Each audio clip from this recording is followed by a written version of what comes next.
But this is for when I'm not here. So when you need a story, you watch this. And that's for all of you. Okay?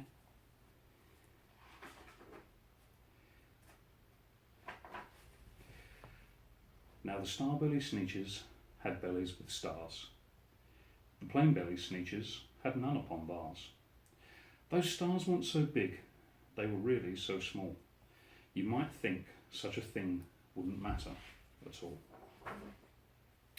But because they had stars, all the star-belly sneetches would brag, we're the best kind of sneetches on the beaches. With their snoots in the air, they'd sniff and they'd snort. We'll have nothing to do with the plain-bellied sort. And whenever they met some, whenever they're out walking, they'd hike right on past without even talking. When the star-bellied children went out to play ball, could a plain belly get in the game? Not at all. You only could play if your bellies had stars, and the plain-bellied children had none upon theirs. When the star-belly sneetches had frankfurter roasts or parties or picnics with marshmallow toasts, they never invited the plain-bellied sneetches. They left them out cold in the dark of the beaches. And they kept them away, never let them come near, and that's how they treated them year after year. Then one day, it seems, while the plain-belly sneetches were moping and doping alone on the beaches, just sitting there wishing their bellies had stars, a stranger zipped up in the strangest of cars. "My friends," he announced, in a voice clear and keen, "my name is Sylvester McMonkey McBean, and I've heard of your troubles. I've heard you're unhappy, but I can fix that. I'm the fix-it-up chappie. I've come here to help you. I have what you need, and my prices are low, and I work at great speed, and my work is 100% guaranteed."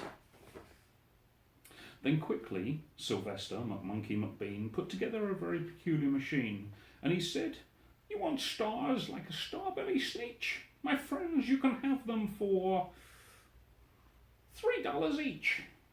Just pay me your money and hop right aboard." And they clambered inside, and the big machine roared. And it clonked, and it bonked, and it jerked, and it burked, and it bopped them about. But the thing really worked. When the plain-belly sneetches popped out, they had stars. They actually did. They had stars upon theirs. Then they yelled at the ones that had stars at the start. "You can't tell us apart. We're exactly like you. Now we're all the same now, you snooty old smarties, and we can come to your Frankfurter parties." "Good grief," groaned the ones who had stars at the first. "We're still the best sneetches, and they are the worst. But now, how in the world will we know?" They all frowned. "Of which kind is what, or the other way round?" Then up came McBean with a very sly wink, and he said, "Things are not quite as bad as you think. So you don't know who's who, that's perfectly true. But come with me, friends, do you know what I'll do? I'll make you again the best sneetches on beaches, and all it will cost you is $10 eaches." "Belly stars are no longer in style," said McBean. "What you need is a trip through my star-off machine. This wondrous contraption will take off your stars, so you don't look like sneetches who have those upon theirs." And the handy machine, working very precisely, removed all the stars from their tummies quite nicely. Then, with snoots in the air, they paraded about, and they opened their beaks and they let out a shout. "We all know, there is no doubt, the best kind of sneetches are sneetches without." Then, of course, those with stars got frightfully mad. To be wearing a star now was frightfully bad. Then, of course, old Sylvester McMonkey McBean invited them into his star-off machine. Then, of course, from then on, as you probably guess, things got into a terrible mess. All the rest of the day on those wild, screaming beaches, the fix-it-up chappie kept fixing up sneetches. Off again, on again, in again, out again, through the machines they raced round about again, changing their stars every minute or two. They kept paying money, they kept running through, until neither the plane nor the starbellies knew which one was which one, or that one was who, or which one was which one, or what one was who. Then, when every last cent of their money was spent, the fix-it-up chappie packed up, and he went. And he laughed as he drove in his car on the beach. "You never will learn. No, you can't teach a sneetch." But McBean was quite wrong, I'm quite happy to say. that the Sneetches got really quite smart on that day. The day they decided that Sneetches are Sneetches and no kind of Sneetch is the best on the beaches. That day all the Sneetches forgot about stars and whether they had one or not upon Mars. Ooh, the Zacks. One day, making tracks in the prairie of Prax, came a north-going Zacks and a south-going Zacks. And it happened that both of them came to a place where they bumped. There they stood, foot to foot, face to face. Look here, now, the north-going Zacks said. Or say, you're blocking my path, you're right in my way. I'm a north-going Zacks and I always go north. Get out of my way now, let me go forth. Hey, who's in whose way? Snapped the south-going Zacks. I always go south, making south-going tracks. And you're in my way, and I ask you to move, and let me go south on my south-going groove. Then the north-going Zacks puffed his chest up with pride. Oh, never, he said. Take a step to one side, and I'll prove to you I won't change my ways. I'll keep standing here if I have to for 59 days. And I'll prove to you, yelled the south-going Zacks, that I can stand here in the prairie of Prax. For 59 years, for I lived by a rule that I learned as a boy back in south-going school. Never budge, that's my rule. Never budge in the least. Not an inch to the west, not an inch to the east. I'll stay here, not budging. I can, and I will. If it takes you and me, and the whole world will stand still. Well, of course the world didn't stand still. The world grew. In a couple of years, the new highway came through, and they built it right over those two stubborn Zacks, and left them standing there, unbudged, in their tracks. This one's tough. Did I ever tell you that Mrs. McCabe had 23 sons and she named them all Dave? Well, she did. And it wasn't a very smart thing to do. You see, when she wants one and she calls out, "Yoo-hoo! Come into the house, Dave!" she doesn't get one. All 23 Daves of hers come on the run.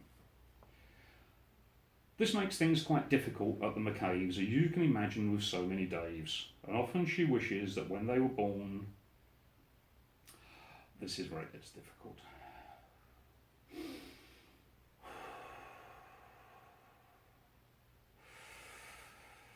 She'd name one of them Bodcon Van Horn, and one of them Who's Foo, and one of them Snim, and one of them Hotshot, and one Sonny Jim, and one of them Shadrach, and one of them Blinky, and one of them Stuffy, and one of them Stinky, and one of them Putt Putt, and one Moonface, and one of them Marvin Gravel Balloon Face, and one of them Ziggy, and one Soggy Muff, and one Buffalo Bill, and Biffalo Buff, and one of them Sneaky, one Weepy Weed, one Harris Card, one Harris Tweed, one of them St. Michael's Zat, one of them Oliver Oliver Bat, one of them Sad Bars, Bat, Fate. But you didn't announce too late!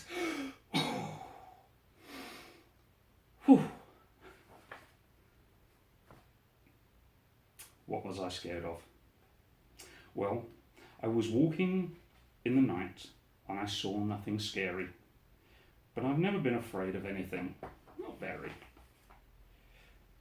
Then I was deep within the woods when suddenly I spied them. I saw a pair of bow green pants with nobody inside them.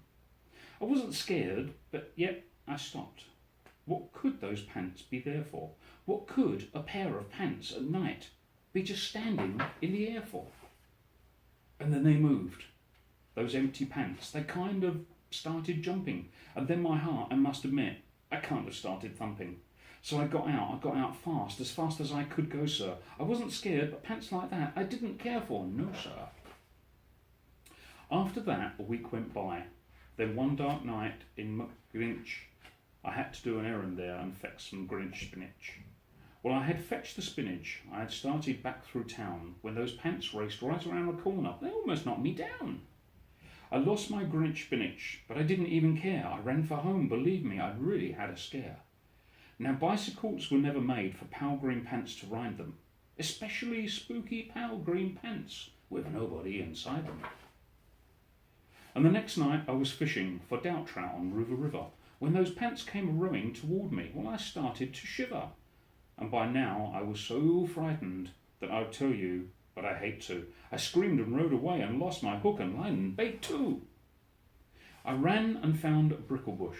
I hid myself inside. I got brickles in my breeches, but I stayed there. Anyway, I stayed all night, the next night too. I'd be there still, no doubt, but I had to do an errand, so the next night I went out.